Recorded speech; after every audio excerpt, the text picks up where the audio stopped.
Bonjour à toutes et à tous.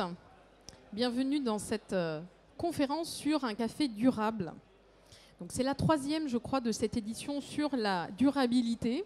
Forcément, c'est un sujet qui nous concerne tous aujourd'hui, notamment parce que on veut tous un café durable, un café de qualité pour les producteurs, pour les consommateurs, et aussi un café qui soit capable de durer pour les générations futures. Sujet ô combien passionnant que la durabilité, et en même temps, c'est un sujet à débat, puisque vous l'avez peut-être vu et vous le savez certainement, c'est un sujet sur lequel tout le monde a son avis, tout le monde a sa position, et il est intéressant aujourd'hui de voir ceux qui en font, ceux qui en parlent beaucoup, et au milieu de toutes ces initiatives durables, lesquelles sont intéressantes pour vraiment permettre de continuer à produire du café et produire dans des conditions les plus justes et les meilleures pour l'environnement.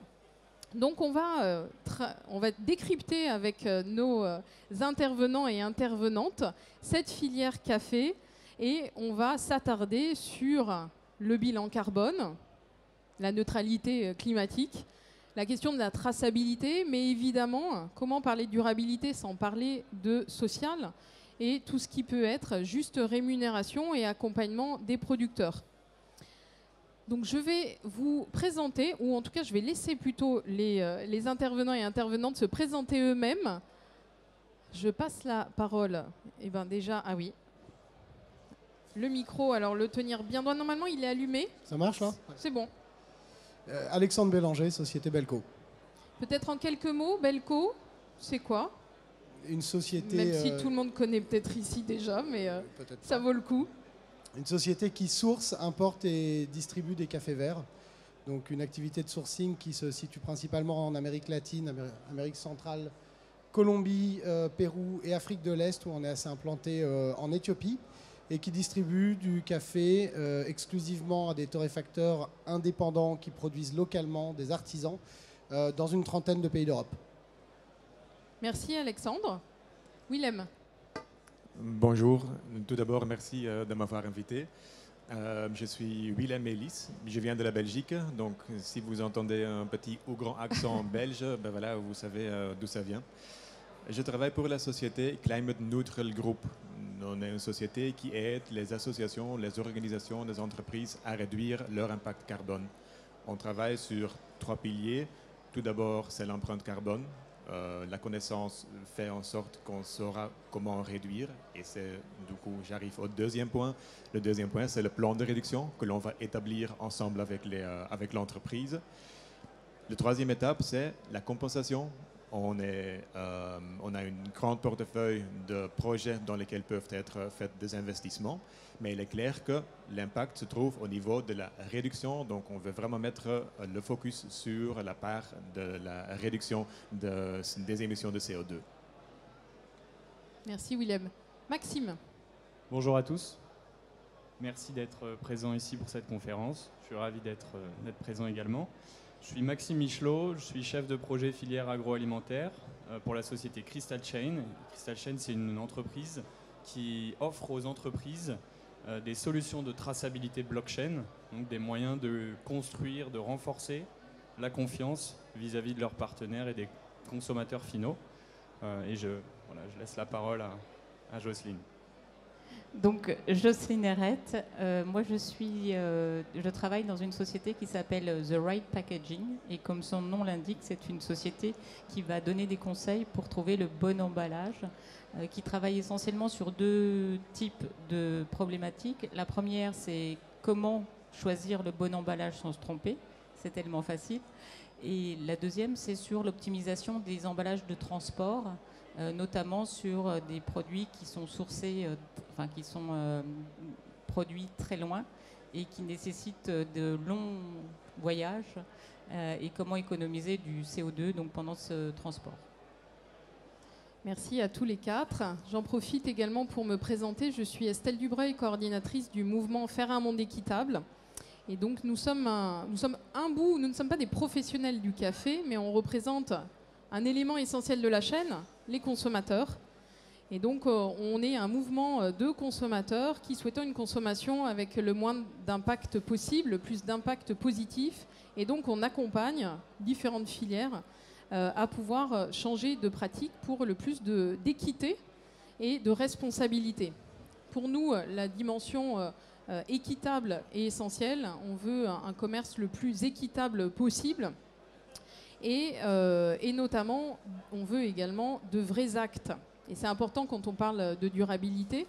On ne veut pas de la communication, on veut des véritables actes qui se propagent sur le terrain. Et donc, on est un peu cette force, ce rapport de force aussi qui peuvent exister entre les acteurs économiques. Et donc, on s'est penché sur la filière café, notamment avec une étude du BASIC en 2018. Et je vais peut-être pas vous apprendre que la filière, comme beaucoup de filières agricoles, n'est pas encore totalement durable. Et il reste quand même beaucoup d'enjeux environnementaux et sociaux auxquels il va falloir s'atteler pour qu'on puisse continuer à produire et à déguster du café comme on le fait ici. Juste quelques chiffres à vous partager avant de laisser la parole aux intervenants et intervenantes. Sur les enjeux environnementaux, on a vu, vous avez peut-être lu également, que 50% de la surface d'Arabica aura disparu en 2050. Notamment, également la problématique de l'eau. L'eau est essentielle dans le café et donc il va falloir qu'on fasse attention à réduire au maximum la consommation en eau. Ensuite, la question des déchets, elle est centrale dans le café, on l'a vu partout avec notamment les dosettes et on aura l'occasion d'en reparler. Enjeux environnementaux, enjeux sociaux également. La majorité des caféiculteurs vivent en dessous du seuil de pauvreté aujourd'hui, qui est basé à environ 2 $ par jour. La question du prix payé dans le café, elle est vitale si on veut parler de durabilité. Aujourd'hui, le café est acheté en dessous des coûts de production. Ça veut dire quoi? Ça veut dire que le producteur, enfin le caféiculteur ou la caféicultrice n'a pas les moyens d'entretenir sa parcelle, n'a pas les moyens non plus de pouvoir investir dans sa production et non plus nourrir sa famille. Et donc la question, sans parler des femmes, de la situation des femmes dans la filière café, qui est extrêmement importante. Donc qui s'attelle aujourd'hui à la question du prix? C'est aussi quelque chose dont on va pouvoir parler. Et quand on parle enjeux sociaux, on parle également des droits. Comment sont respectés les droits sociaux dans la filière? Quand on n'est pas payé et qu'on est injustement payé, c'est assez facile de faire travailler en fait la main-d'œuvre qu'on peut avoir sous la main, notamment le travail des enfants. Donc tout ça, c'est des questions qu'on va aborder tout à l'heure. Répondre à ces enjeux permettra aussi de répondre à la question de la qualité du café, qui est essentielle, notamment par rapport à la demande des consommateurs. Aujourd'hui, les consommateurs, ils sont assez schizophrènes, vous l'aurez bien constaté. Ils sont les premiers à demander des dosettes et des capsules, ou en tout cas, on a su leur créer le besoin, et ils les demandent, et néanmoins, ils attendent en fait des marques, des engagements, des vrais engagements sur le terrain, et ils attendent aussi qu'on puisse les vérifier, ces actes sur le terrain. Et la crise sanitaire, aujourd'hui, semble avoir accéléré tout ça. Donc tout ça, c'est un petit panel des enjeux économiques, sociaux et environnementaux auxquels la filière café doit s'atteler. Et donc, on a de nombreuses initiatives. On est 5 sur le plateau, évidemment, il y en a d'autres. Mais on va commencer donc par ces 4-là. Et je vais passer tout de suite la parole à Willem sur ces enjeux. En fait, on va parler donc empreinte carbone avec Willem. Et notamment, est-ce que le constat est le bon que je viens de faire? Qu'est-ce que tu dirais justement sur la durabilité, et notamment par rapport à l'empreinte carbone sur le café? Oui. Donc en effet, je suis d'accord avec vous qu'il y a de plus en plus de consommateurs qui veulent que leurs producteurs, que les produits qu'ils achètent, que ça fait référence à certains critères, certainement par rapport à la durabilité ou par la RSE dans sa globalité. Nous nous concentrons plutôt sur la partie de CO2. Donc on va vraiment regarder où se trouve le CO2 dans la chaîne d'approvisionnement du café. Il y a un slide qui est montré là, puisqu'il est très parlant. Il est très parlant pourquoi? Aujourd'hui, j'ai déjà parlé avec beaucoup de personnes et beaucoup de personnes m'ont dit ah oui, l'empreinte carbone du café, oui, probablement ça se trouve au niveau du transport. Oui, partiellement. Malheureusement, c'est qu'une seule, une petite partie. Tout le monde pense que le café vient de loin et donc du coup, forcément, l'impact est très grand du café à cause d'une transportation. Si on va regarder un peu de plus près, c'est donc un calcul que l'on a fait. Donc, on est des experts dans la matière de calcul de l'empreinte carbone. On va constater que le transport représente seulement de... Est-ce que ça fonctionne? Bon, Ah, ok, ça ne fonctionne pas forcément sur l'écran, peu importe. Vous voyez qu'il n'y a que 5%. Pas une bonne idée devant un autre parleur avec un micro. Soit. Donc le transport, que 5%. Où se trouve exactement maintenant l'émission d'un café, d'une tasse de café? Ben, il se trouve au niveau de la cultivation et la production du café. Et l'autre 37% pour être exact, l'autre 40% à cause de la consommation. Donc la consommation par le consommateur lui-même. Il y a aussi une partie, 12%, c'est aussi une partie importante de l'utilisation du pays, de la terre. Si je peux vous donner quelques exemples par rapport à ce qui représente en fait toutes ces parties-là. L'utilisation de la terre. Par exemple, au Brésil. Au Brésil, autrefois, les plantations étaient à une hauteur de 600 mètres. 600 mètres, ok. Maintenant, on doit faire face à le chauffement du terre et donc du coup, ce qui se passe, c'est qu'il y a beaucoup de récoltes qui échouent. Pourquoi? Justement, puisqu'il est beaucoup trop chaud. Donc, que doivent les caféiculteurs faire? Ils doivent monter les montagnes pour pousser la plantation là. Qu'est-ce qui se passe? Du coup, désolé. Qu'est-ce qui se passe? Du coup, le risque de déforestation, puisque en haut des montagnes, il y a les forêts, donc du coup, les caféiculteurs veulent avoir leur plantation là, puisqu'ils n'arrivent plus à faire réussir leur récolte à 600 mètres. Donc maintenant, c'est déjà en moyenne de 800 mètres. Tu avais une question, Estelle? Non, je ne sais pas si je t'interromps ou pas dans ce que tu voulais dire après, mais ça va à l'encontre de choses qu'on entend beaucoup aujourd'hui sur le fait, pour être vraiment responsable, il faut arrêter de consommer du café. Alors, parce que justement, on pense que oui, ça vient de loin, et donc voilà, l'impact carbone est hyper important, et donc on va passer à la chicorée. Oui. Ok. Donc finalement... Voilà. C'est pas du tout ça. Donc, continuez tranquillement à buver votre café. Il faut juste faire gaffe au fait que est-ce que mon café il est certifié ou est-ce qu'il a été produit de manière durable. Puisque là aussi, l'autre exemple, la cultivation, il est hyper important que ce n'est pas passé en monoculture, que les plantations ne sont pas en monoculture, mais en polyculture. Il y a par exemple également, et c'est une très bonne idée, mettre des arbres. Pourquoi mettre les arbres sur les champs? Puisque les racines des arbres vont pouvoir séquestrer le CO2 qui est dans l'air, dans la terre. Donc c'est à nouveau une très bonne chose.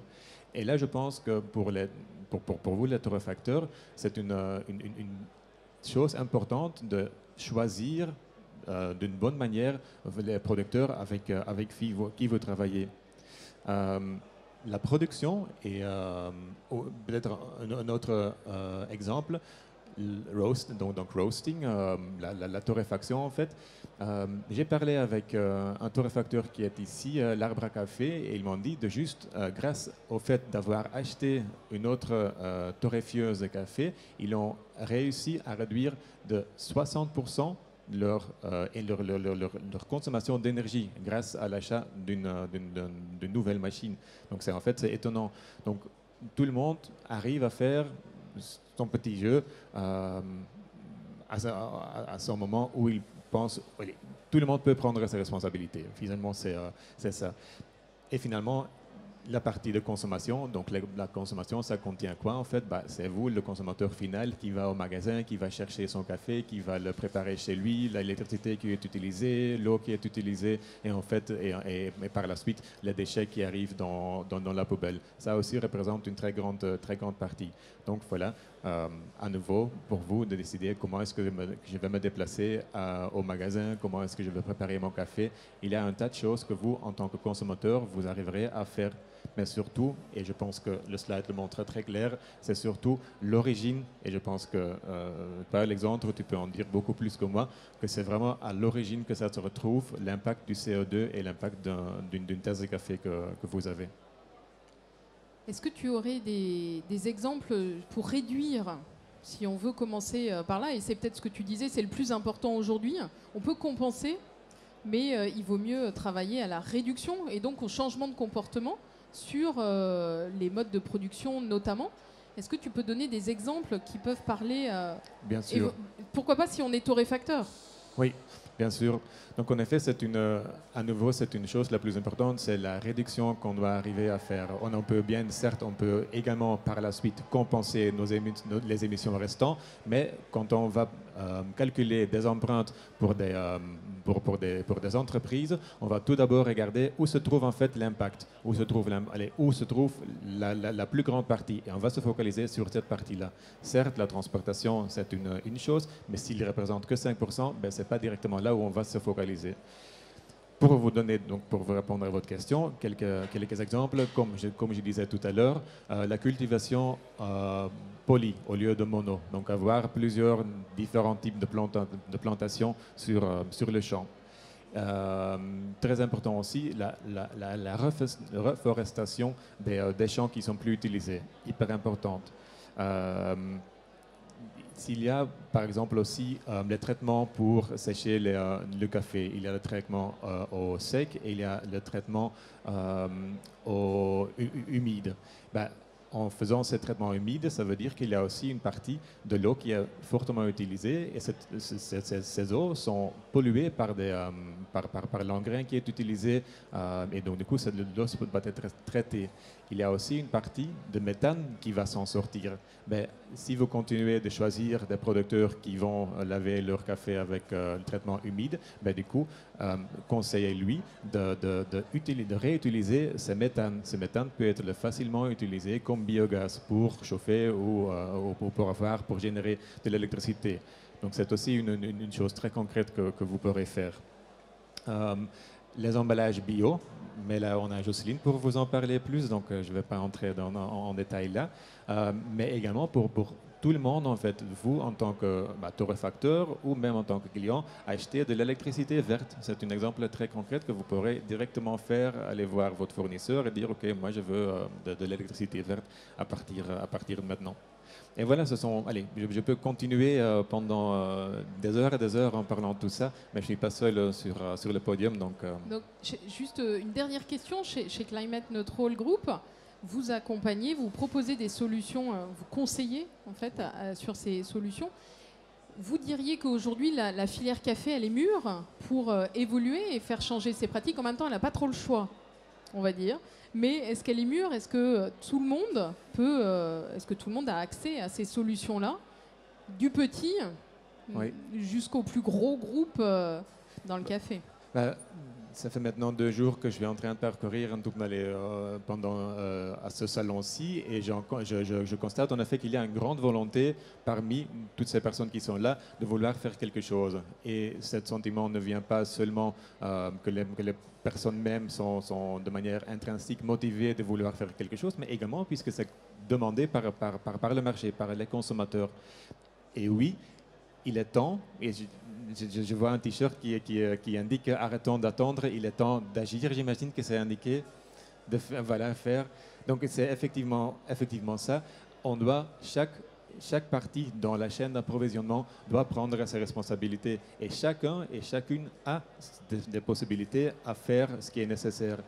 Je ne sais pas, pour terminer, il y a juste, si vous êtes connu avec les aspects de scope 1, 2 et 3. Scope 1, c'est la responsabilité directe. Scope 2, c'est plutôt indirect, c'est tout ce qui concerne l'électricité, etc. Et Scope 3, c'est en fait tout ce qui se passe upstream et downstream, la chaîne d'approvisionnement. Ben, si tout le monde prend déjà en compte son Scope 1, donc pour laquelle il est directement responsable, ben, si chaque société fait ça, on y est. On y est et on peut continuer à faire ce que nous voulons. Mais c'est juste là, on doit, la personne, l'entité, l'association, n'importe qui, doit prendre sa responsabilité. Et la solution, elle est très facile et pas du tout compliquée à atteindre. C'est encore du volontaire. Il n'y a pas d'obligation légale. Non, il n'y a pour l'instant pas encore d'obligation. Malheureusement, je dirais, mais bon, je pense qu'on est tous bien conscients du fait qu'on doit faire quelque chose. Moi, je viens de Belgique, on a eu des inondations énormes pendant l'été. Ceux qui sont des négationnistes et qui disent ça n'a rien à voir avec l'IMA, on ne les a pas entendus à cet instant-là. Donc je pense que tout le monde est bien conscient qu'on doit agir maintenant et qu'on ne peut plus attendre. Merci Willem. Je me tourne vers les 3 autres intervenants. Est-ce que vous avez par rapport à votre expérience, est-ce que vous avez des exemples à apporter justement pour décarboner cette filière? Peut-être Alexandre, en quelques mots. Vous qui avez l'expérience du terrain, quelle serait la bonne pratique en fait peut-être? Je crois que le constat posé est le bon. Et ce qui est sûr, c'est que un des enjeux majeurs de la filière, ça va être de sortir de cette dépendance au CO2 et de limiter au maximum l'impact, en tout cas la production de gaz à effet de serre dans la filière café.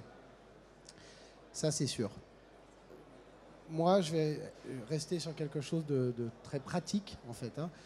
Des études qu'on a pu faire chez Belco, et notamment sur le scope, au niveau scope 3, il y a 3 sujets sur lesquels on peut agir concrètement. C'est l'utilisation d'engrais, c'est le process, parce que quand on fait du café lavé, il y a une décomposition des matières organiques dans l'eau qui produit du méthane, qui est un gaz à effet de serre, si je ne dis pas de bêtises, avec un pouvoir chauffant 4 fois plus élevé que le CO2.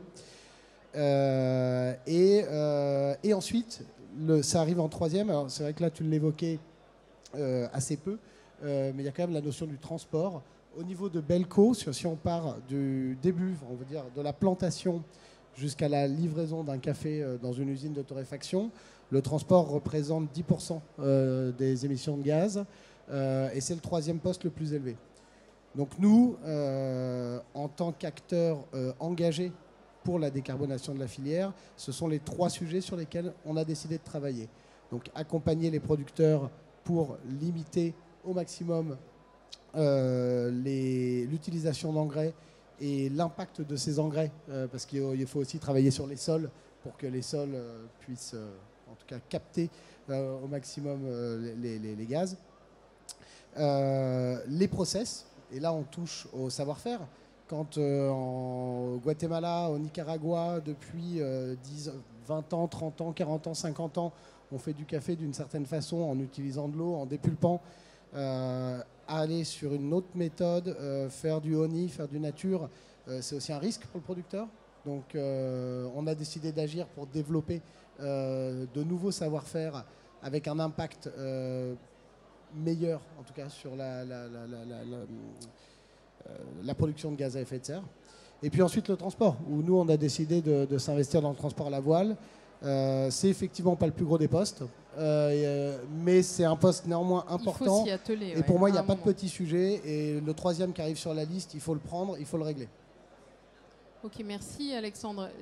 Maxime, est-ce que vous avez des exemples à partager? Oui, rapidement? Très rapidement, pour décarboner, je pense qu'il y a quelque chose qui est très important, c'est l'information, c'est être capable d'informer les acteurs, les différents maillons de la chaîne, quant à leur impact sur l'environnement, et par exemple leur faire bénéficier d'outils d'éco-conception pour qu'il y ait un choc pédagogique.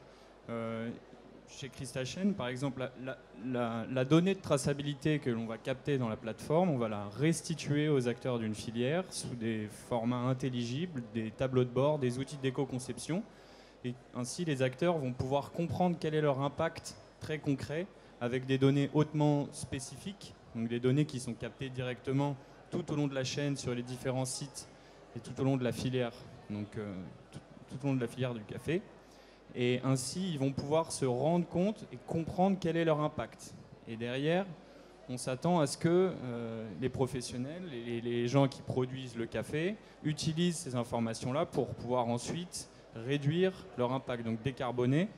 Et il y a aussi le décarboner, effectivement, c'est très important, mais il faut également compenser.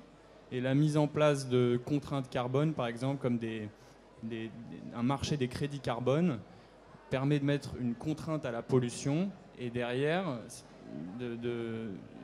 cette contrainte-là peut permettre de générer des financements pour pouvoir ensuite, par exemple, aller planter des hectares de forêt gérés durablement et stocker des gaz à effet de serre, par exemple.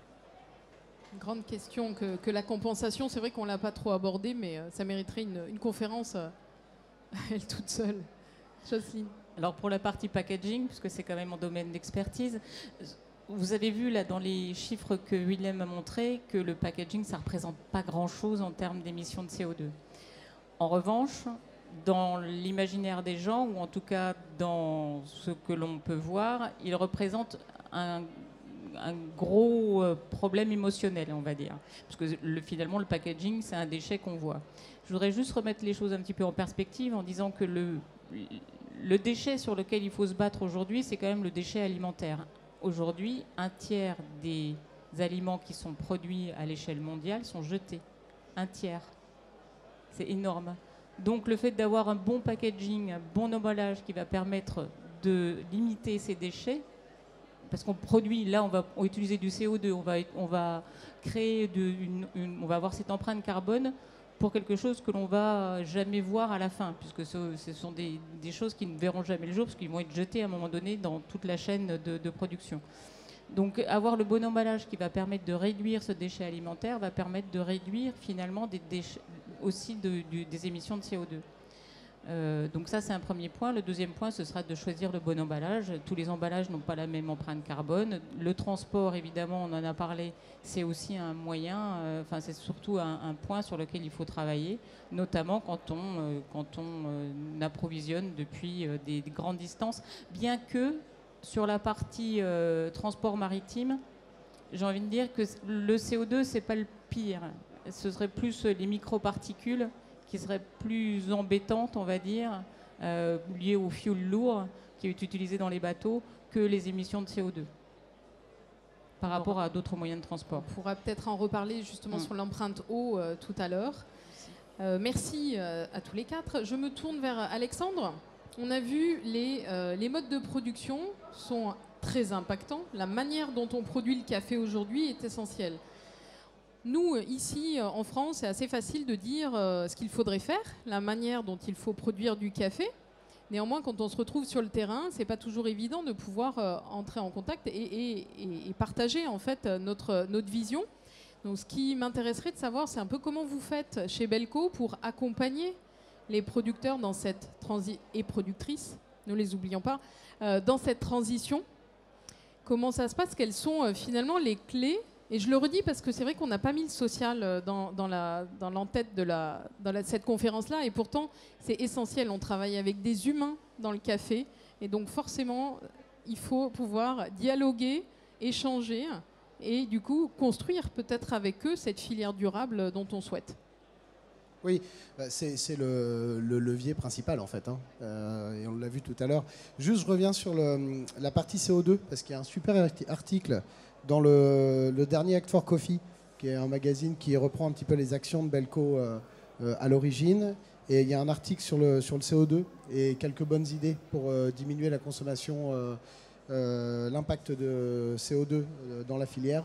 Il est disponible sur notre stand, donc pour ceux que ça peut intéresser, c'est pas vraiment de la pub, c'est complètement gratuit, mais voilà, je l'ai dit. Comment ? Pardon, vas-y Alexandre. Non, c'est bon. Ok, ça marche. En ce qui concerne l'accompagnement des producteurs, ce qu'il faut, effectivement, le sujet social est le sujet primordial. Et le meilleur moyen de les accompagner, c'est d'être le plus proche d'eux possible.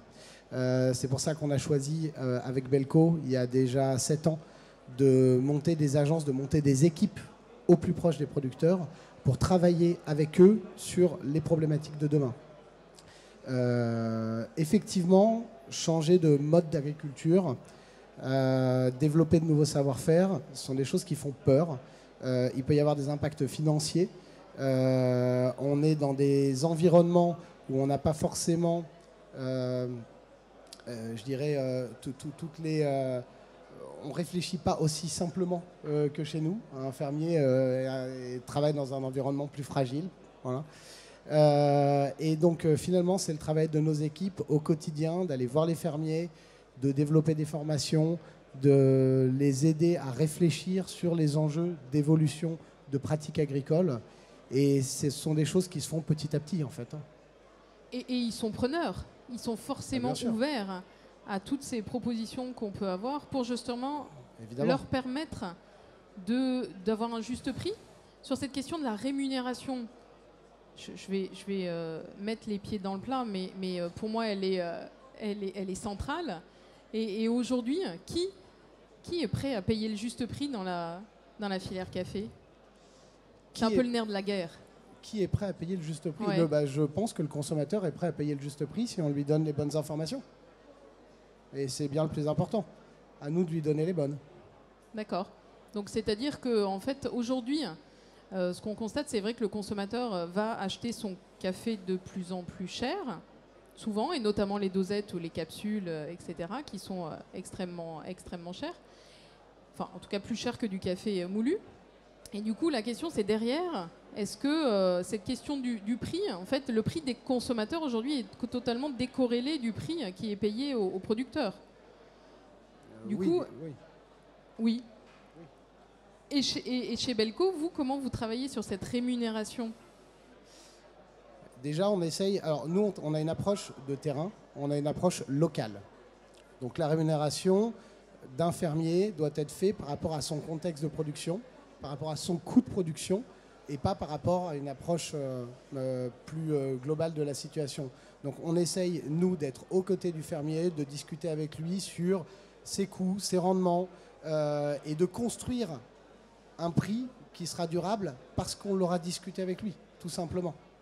Donc on n'a pas du tout une approche professorale ou dogmatique, on essaye juste d'avoir une approche ultra pratique de terrain local et de discussion avec les producteurs. Donc en fait, c'est un peu le producteur qui fixe son prix lui-même. C'est quand même une discussion. L'idée, c'est une discussion. Ok. C'est une discussion et puis on lui apporte des méthodes et des outils. Ouais. C'est aussi important. On ne peut pas juste poser une question à un producteur en lui disant à quel prix tu veux vendre, quel est ton coût de production. De temps en temps, il y a des réponses qu'il n'a pas. Donc il faut vraiment se mettre autour de la table, lui le former à des méthodes, lui donner des outils et ensemble construire un prix qui sera le plus durable possible. Pour vous, la qualité, un café de qualité passe forcément par cet accompagnement des producteurs. On peut pas. Ou est-ce qu'il y a d'autres endroits où la question de la qualité intervient? J'imagine à la torréfaction.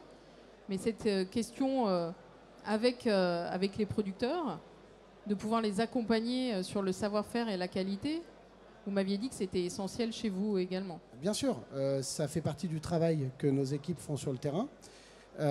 Pouvoir développer de nouveaux savoir-faire, mais aussi améliorer les pratiques existantes. Faire en sorte que le café soit le plus qualitatif possible et que le producteur ait aussi conscience de la qualité qu'il produise. L'enjeu de la durabilité, pour toute la filière, c'est l'enjeu de l'épanouissement de ses acteurs. Il faut que les producteurs soient fiers de ce qu'ils font, qu'ils s'éclatent et qu'ils aient envie de continuer à le faire. Donc effectivement, il faut que l'environnement de production soit sain, soit vertueux, parce que c'est quand même plus agréable d'être agriculteur quand on fait un produit bon et dans des conditions saines. Il faut qu'on ait conscience de ce qu'on produit, qu'on soit fier de ce qu'on produit et que le savoir-faire soit bien rémunéré. Et que les générations futures aient envie de rester aussi, parce qu'il y a cette question. Aujourd'hui, quand on est dans une filière non rémunérée avec beaucoup d'enjeux, pas simple de rester sur la parcelle. Ça, c'est quelque chose que vous prenez en compte aussi? Vous travaillez avec les jeunes générations? On travaille avec les jeunes générations, on travaille avec les enfants des producteurs, on a des projets de jeunes producteurs, bien évidemment. La transition générationnelle et l'épanouissement des producteurs sur le long terme est quelque chose qu'il faut travailler sur le terrain. On a besoin des producteurs. On aura beau avoir plein de consommateurs qui veulent faire plein de bonnes choses, si on n'arrive pas à intéresser les producteurs à rester dans les fermes et à produire du café, il n'y aura aucun impact. Est-ce que sur cette question de l'accompagnement au changement de pratique, est-ce que vous avez, par rapport à votre expérience, des choses à partager? Quelles sont les clés en fait pour pouvoir accompagner les différents acteurs? Là, on a beaucoup parlé du terrain et des producteurs, mais effectivement, il y a l'ensemble de la filière à pouvoir accompagner. Comment on change de culture en fait? Je suis assez d'accord avec ce que tu dis, Alexandre, puisqu'il faut en effet accompagner les caféiculteurs dans leur démarche. Mais ce n'est pas le but de venir avec notre attitude de l'Ouest pour leur dire non, ça ne va pas comme ça, ça ne va pas comme ça. Non, il faut aller avec des exemples et les montrer comment ils peuvent mieux faire. Et si je peux rebondir sur ce slide que j'avais montré et les émissions de CO2, on voyait qu'il y avait 40% qui venaient de la cultivation. Il y a du coup de cette 40%, il y a la moitié, 50%, qui vient de l'utilisation et la production de l'engrais. Donc, s'il y a une personne qui va dire et qui va les conseiller, au lieu d'utiliser l'engrais, utiliser l'engrais organique, puisque là, c'est moins cher, c'est plus durable, ça va émettre moins de CO2. Donc, c'est un conseil qu'eux ne sont pas forcément au courant que cette méthode existe, et donc du coup s'il y a une personne ou une association qui peut les aider à mieux cultiver leur plantation, ça peut que être bénéficiaire pour tout le monde. Donc oui, c'est un peu partout. L'information, donc. L'information, la circulation de l'information sur le terrain. Ce qui n'est pas simple quand on est petit producteur, effectivement. Non, en effet. Mais voilà, la connaissance, oui. Mesurer, ça fait connaître, et connaissance fait la force. Donc du coup, voilà, il faut commencer au début. Merci. Maxime, Jocelyne, quelque chose à partager? Alors, effectivement, je rebondirai sur ce que vous disiez Alexandre et Jocelyn précédemment. Le rôle de l'information est absolument central. Et si vous voulez, si on est capable aujourd'hui de faire en sorte que les acteurs d'une filière collaborent entre eux de façon accrue, on va créer un climat de confiance entre eux et on va derrière, on va valoriser énormément leur travail, leur filière. Et c'est des entreprises qui disent ce qu'elles font et qui font ce qu'elles disent, qui sont capables de rayonner aujourd'hui parce qu'elles inspirent confiance. Et aujourd'hui, c'est aussi ça le rôle des acteurs et d'entreprises comme la nôtre qui travaillons sur des sujets de traçabilité, permettre aux acteurs de créer une fenêtre de transparence sur leurs activités pour pouvoir dire, écoutez, regardez, voilà ce qu'on fait, voilà la façon qu'on a de le faire, qui est à la manœuvre. Derrière, ça joue un rôle fondamental en fait dans le changement de perception que vont avoir les acteurs vis-à-vis des acteurs eux-mêmes, mais également le consommateur final vis-à-vis de la filière café, de la filière et de beaucoup d'autres filières agricoles. Merci. Jocelyne? Alors moi, je ne suis pas du tout experte de cette question-là. Néanmoins, je me dis quand même que le consommateur, là-dedans, c'est lui qui a la décision finale et que la discrimination, elle se fait aussi au niveau du prix du café. Tout le monde n'a pas les moyens d'acheter un café haut de gamme à un prix pas possible, ou alors ne serait-ce que les dosettes en aluminium, comme on voit, c'est hors de prix. Est-ce que comment on fait là par rapport au consommateur, lui? Qu'est-ce qu'on lui donne? On lui donne du café moulu bas de gamme, pas bon, ou voilà, et puis ceux qui ont les moyens, ils peuvent s'acheter le bon. En gros, c'est ça. Comment on accompagne aussi, mais voilà, mais ouais. Comment on fait pour diminuer le prix final? C'est un peu ça aussi. Enfin, la discrimination, elle se fait aussi. Elle se fait au départ, à l'origine, et elle se fait aussi à la toute fin avec le consommateur. Est-ce que quelqu'un veut réagir à ça, Alexandre? Réagir, je peux réagir, mais en fait, j'ai pas compris. Vous voulez baisser le prix du café? En fait, la question... oui, parce que je disais que la discrimination, elle se faisait aussi à la fin. Elle se fait au départ. Enfin, il y a un accompagnement d'avoir le bon prix pour la graine de café, enfin, la cerise qui est faite au départ. Mais il y a aussi le bon prix à la fin.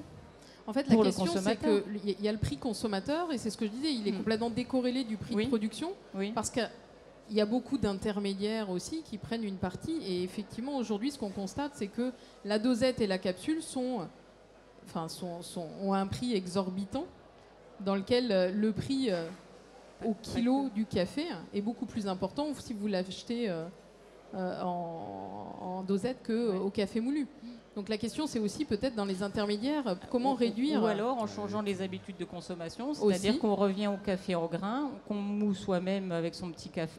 C'est une possibilité. Enfin, je veux dire, il y en a plein d'autres. Il ne faut pas penser qu'au début de la chaîne. Je pense qu'il faut penser toute la chaîne. Exactement. Mais c'est aussi comment on accompagne le consommateur à changer. Et on voit bien que la question de la dosette, elle est ancrée aussi beaucoup. Alors, je ne sais pas si ici, vous prenez de la dosette ou autre chose, mais c'est vrai que nous, dans nos interventions, on voit toujours que la dosette, et pourtant c'est récent, hein, non, mais la dosette, on a créé une habitude de consommation qui... Elle est intéressante. La dosette, c'est ce qu'on on en avait discuté, c'est pratique, ça marche bien, le café est bien conservé. Voilà, donc il y a des avantages pour le consommateur. Mais il y a aussi toute la partie, est-ce qu'on en a vraiment besoin? Est-ce qu'on ne peut pas avoir du vrac? Voilà, après, c'est une question de mode de consommation. Ouais. La question du besoin, effectivement, elle est centrale. On a créé un nouveau besoin avec ces dosettes, quelles qu'elles soient en alu, qu'elles soient sous forme de papier et autres. On a créé un besoin. Est-ce qu'aujourd'hui, c'est encore un modèle qui tient? C'est la question qu'on peut se poser. Je n'ai pas la réponse. Le moins on payera de packaging. Mais le packaging, ça ne coûte pas grand-chose dans le prix du café. C'est même pas 10% de oui, mais il y a toute la technologie qu'il peut y avoir derrière. Enfin, quand on parle par exemple d'une capsule ou d'une dosette, il faut bien construire tout ça. Le mieux on se portera. Donc effectivement, revenir au grain, c'est certainement ce qu'il y a de mieux. Et ça permet après de se concentrer sur la problématique de rémunération en amont. Ce qui permet d'utiliser aussi des emballages réutilisables. Il y a plein de choses qui vont être impactées par le choix final de notre moyen de la façon dont on consomme le café, en fait. C'est ça qu'il faut voir. Si vous me permettez, si on va parler de la durabilité, il y a heureusement la chose que si les caféiculteurs vont modifier leur méthode de cultiver leur plantation, ben c'est que bénéficiaire pour eux. Et finalement, ça aura également son impact sur le prix. Puisque s'ils vont continuer à ce qu'ils font aujourd'hui, ça veut dire que leurs champs ne vont plus avoir les mêmes récoltes qu'avant. Donc du coup, on doit continuer à bien alimenter la terre. Donc ça veut dire que les récoltes ne vont plus forcément échouer. Si on parle du traitement humide, donc ça veut dire qu'il y a de l'eau à utiliser. Bon, si eux ne veulent, on utilise de l'eau, si on passe à des traitements secs, du coup, ça veut dire qu'il y a aussi une économie à faire à ce niveau de traitement d'eau qui ne doit plus être payé. S'ils veulent forcément continuer le traitement humide, du coup, ils vont réutiliser le méthane qui s'en sort. Et donc, du coup, le méthane qui s'en sort, ils peuvent l'utiliser pour générer de l'électricité. Donc, tout ça, c'est une chose qui est très importante. Tout ce qu'on investit dans la durabilité, ça se paye en double, en fait. Et ça, c'est quand même, si on parle est-ce que c'est à la fin, au magasin, à la caisse, quand on va payer, est-ce que c'est là où ça aura la différence?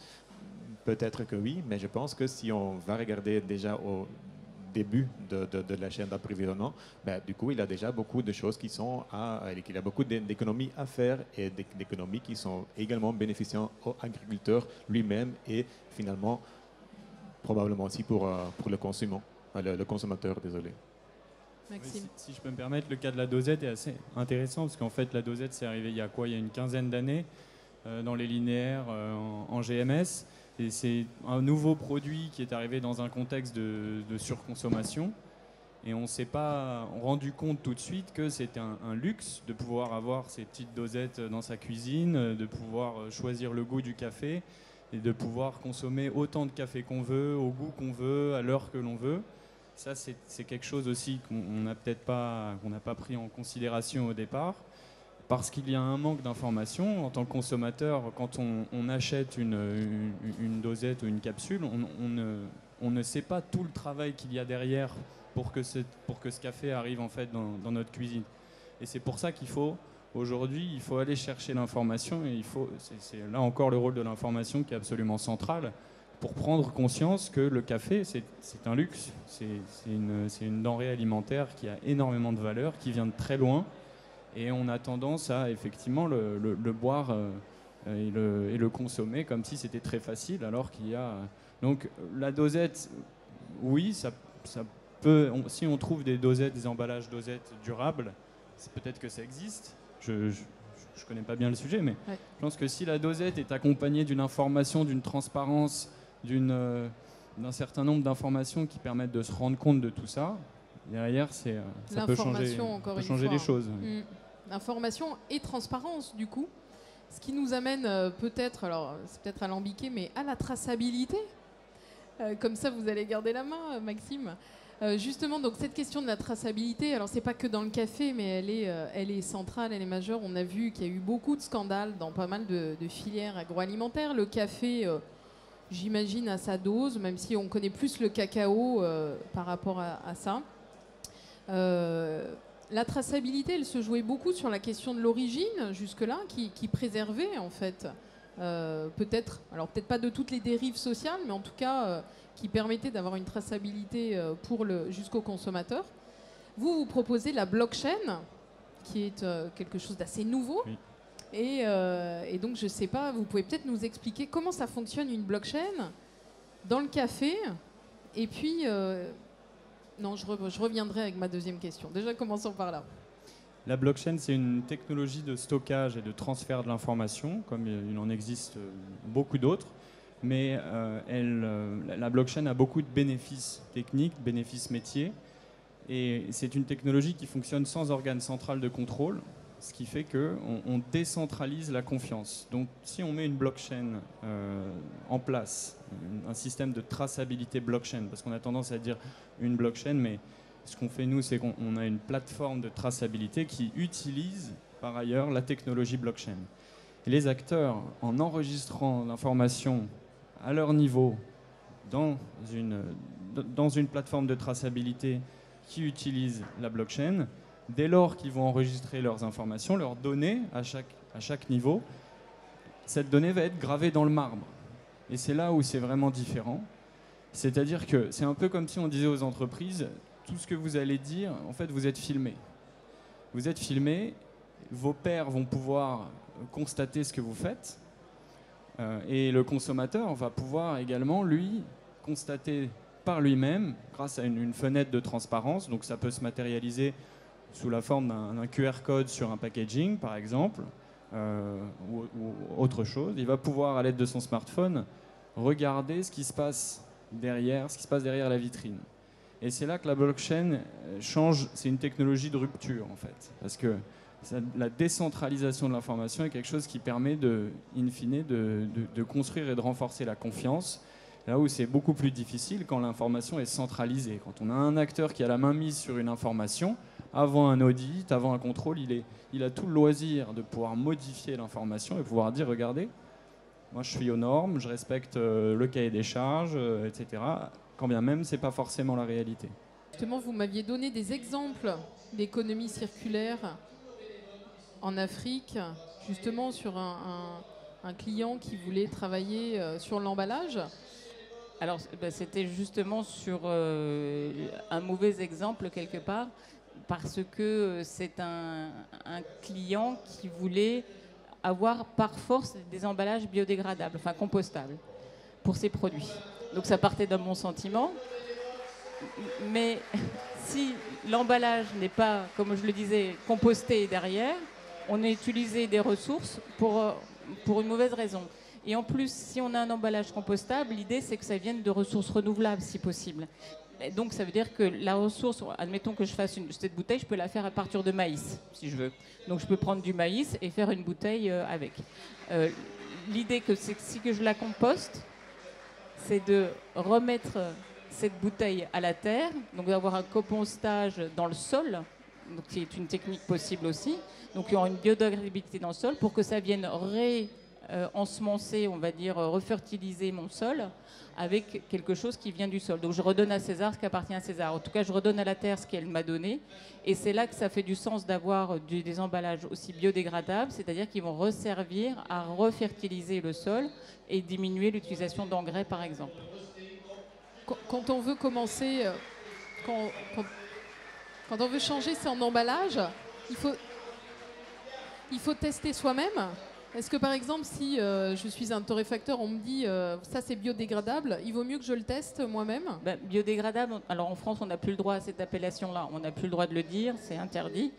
On doit dire compostable et on doit dire comment il est compostable. Soit il est compostable en milieu industriel, donc dans des températures et des humidités particulières, soit compostable à domicile dans son bac à compost. Donc là, on peut le tester. Maintenant, même quand on a son bac à compost, est-ce qu'on veut mettre un matériau plastique dedans, même s'il est biodégradable? Est-ce qu'on n'a pas toujours un petit peu cette idée de se dire est-ce que je l'ai bien fait? Voilà, il y aura quand même un petit peu d'additifs dedans. Maintenant, c'est bien fait, c'est bien testé. Et quand c'est compostable aussi pour, je veux dire, dans le sol et compostable à domicile, il y a tous les tests qui sont faits pour montrer qu'il n'y a pas d'écotoxicité ou pas de toxicité par rapport à l'environnement. On fait croître des moisissures, des champignons et on regarde si c'est bon. Mais il y a une barrière un peu mentale, je trouve, à mettre un sac en plastique qui ressemble à du plastique, même si c'est pas fait avec du plastique, dans des déchets alimentaires. Bien sûr. La question de la fin de vie du café, toujours, elle est centrale aussi. Chez Belco, vous en faites... comment vous traitez la suite, après, une fois que vous avez vendu? Non, une fois qu'on a vendu au torréfacteur, il n'y a pas de... On n'a pas encore d'action concrète pour traiter la partie recyclage. Mais pour le coup, il y a quand même un truc. Il y a quand même un truc qui serait quand même trop top à faire avec le café. C'est que le café, il est super riche en matières grasses, etc. Et c'est pour le compost, c'est juste génial. Donc c'est un produit qui est vraiment parfait. Donc avoir un emballage qui est compostable avec le café à l'intérieur, la fameuse dosette, mais compostable, là c'est super parce que c'est vraiment super riche en termes de valorisation du café. Le café, on peut s'en servir pour faire de l'énergie. Enfin, brûler du café, pour le coup, c'est 30% de matière grasse dans le café à peu près, dans le résidu. Donc c'est comme de l'huile. Donc c'est super intéressant à valoriser. Il y en a qui le réinjectent dans des matières plastiques aussi pour mettre pour faire des meubles, pour faire des tasses à base de café ground, de mou de café. C'est ça. Savoir comment on peut récupérer ce mou. Ok. Je pense qu'on va arrêter là. Ça tombe bien, nous on est arrivé au bout de notre conférence. Il y avait une partie questions-réponses, mais nous sommes là pour discuter en direct, donc n'hésitez pas. Un grand merci à nos intervenants. Et puis j'en retiens aussi la question de l'éducation, de l'information, de l'accompagnement. Ça fait partie des choses clés de la durabilité. Donc continuons tous. Et puis à bientôt. Merci. Merci. Merci à tous. Merci beaucoup.